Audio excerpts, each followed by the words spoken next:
कल मैं पढ़ाया था इंट्रोगेटिव सेंटेंस और आज स्टार्ट होने वाला है थर्ड नंबर इम्परेटिव सेंटेंस। क्या स्टार्ट होने वाला है? Imperative sentence. सभी लोग बुक सामने रखिएगा, जब आप लिखिएगा तो बुक सामने रहेगा, बुक से मिला लीजिएगा, ठीक है? बुक सामने रहेगा। देखिए इम्परेटिव सेंटेंस मीन्स क्या होता है? इसको हिंदी में कहते हैं आज्ञा सूचक वाक्य। क्या कहते हैं? आज्ञा सूचक वाक्य, ठीक है? इम्परेटिव सेंटेंस को हिंदी में क्या कहते हैं? क्या बोलते हैं बाबू? तो आइए जानते हैं इसके डिफिनेशन को। दैट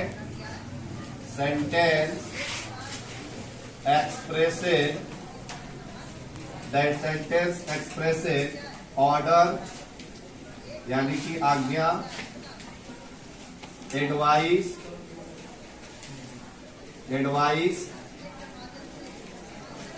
यानी कि सलाह, एडवाइस यानी कि सलाह,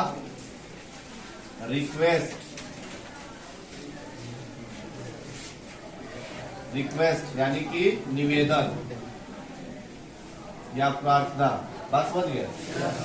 that sentence expressive order, advice, request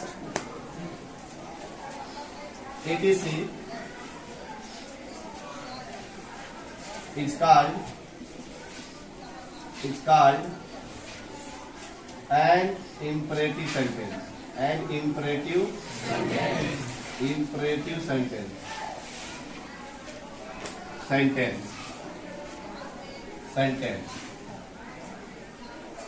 Hindi इसका जान लीजिए। देखिए जिस वाक्य से आज्ञा, सलाह, निवेदन, जिस वाक्य से आज्ञा, सलाह, निवेदन आदि का भाव प्रकट हो उसे इम्परेटिव सेंटेंस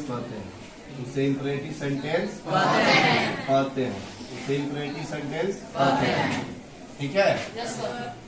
देखिए और भी इसके बारे में अगर बात जानेंगे तो हम लिख सकते हैं नोट फर्स्ट में, ऐसे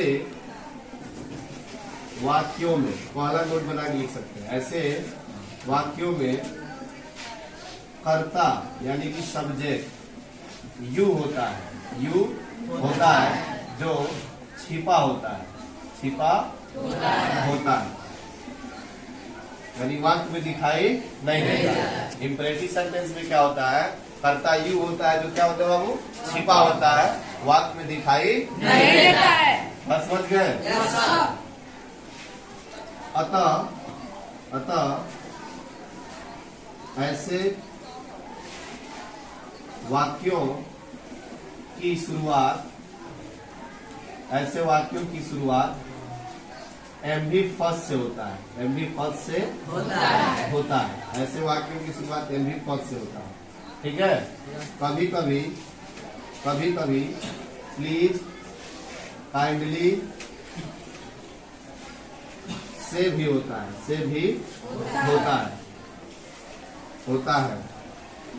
ठीक है? समझ में आ रहा है बाबू? निगेटिव वाले वाक्यों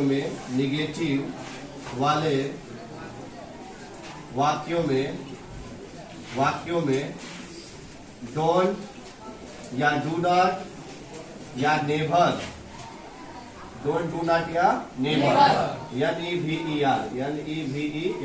नेवर सबसे पहले आता है। ये जितने भी देख रहे हैं सब क्या है? ये इम्परेटिव सेंटेंस के पहचान है, पहचानने के तरीके हैं। कैसे देखते ही पहचान लेंगे इम्परेटिव सेंटेंस?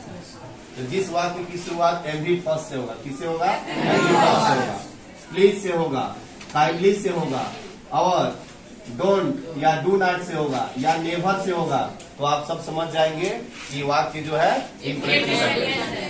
समझे? Do understand? तो आप सही लोग इसको आप नोट डाउन कर लेंगे, ठीक है? अब आइए हम इसके एग्जाम्पल को देखते हैं। इसके एग्जाम्पल और क्या हो सकते हैं इसको देखते हैं, ठीक है? ये सभी चीजें आप नोट डाउन करके याद कर लेंगे, ठीक है? यहाँ देखिए जैसे मान लीजिए यहाँ पे हम लिखते हैं write a letter, write a letter, full stop. तो देखिए यहाँ पे इसका हिंदी हो जाएगा एक पत्र लिखो। क्या हो जाएगा? एक पत्र लिखो, एक पत्र लिखो।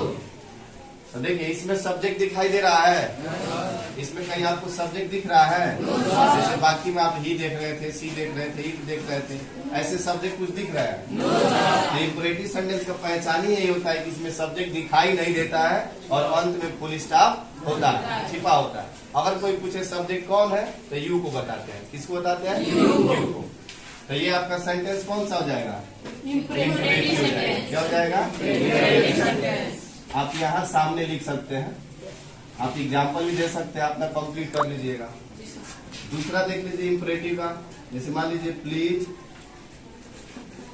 Give me money, please give me money, कृपया मुझे पैसा दें या कृपया मुझे पैसा दीजिए।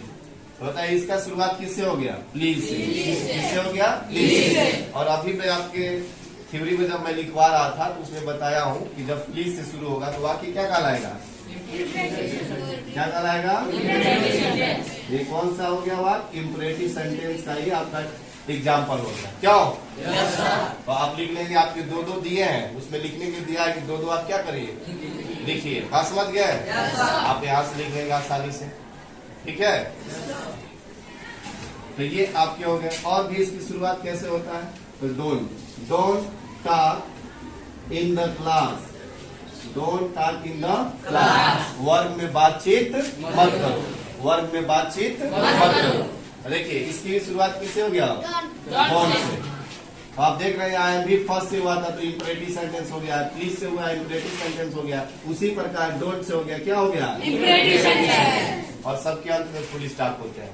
बात समझ गए? एक और इसका एग्जांपल देख लीजिए, never tell a lie, never tell a lie. Never tell a lie means क्या होता है? कभी झूठ मत बोलो। क्या होता है? कभी झूठ मत बोलो। तो देखिए अब इसकी शुरुआत किससे हो गया? किससे हो गया? तो कौन सेंटेंस हो जाएगा बाबू? क्या हो जाएगा? तो ऐसे सेंटेंस कहीं भी लिख लेंगे आप पहचान लेंगे। देखिए पहचान क्या होता है? पहली बात एमवी फर्स्ट से शुरू होता है, एमवी फर्स्ट वर्ब का फर्स्ट फॉर्म। दूसरी बात प्लीज से कभी शुरू होगा, कभी डोंट से शुरू होगा, कभी नेवर से शुरू होगा, ठीक है? कभी काइंडली भी हो जाएगा। देखिए ऐसे आ जाएगा, kindly help me, kindly help me, जिसका अर्थ हो जाएगा दया करके मेरी मदद करें, दया करके मेरी मदद करें। जैसे किसी मुसीबत में आप फंसे रहते हैं, कोई जरूरत रहता है, तो आप क्या बोलते हैं? Kindly help me. काइंडली मतलब हो जाएगा एकदम दया करके मेरी दया करिए, दया करके मेरी मदद कर देंगे। बात समझ गए?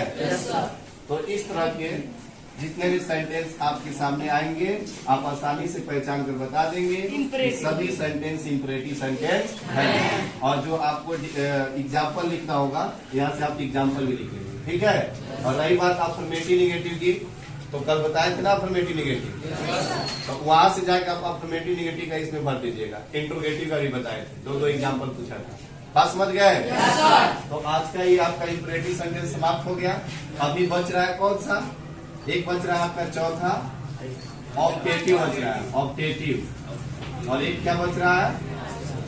Exclamatory, exclamatory. ये सेंटेंस दो बच रहे हैं। ये दोनों सेंटेंस कल मैं आप लोगों को फिर से लिखवा दूंगा और आप आगे अपनी कॉपी में नोट डाउन कर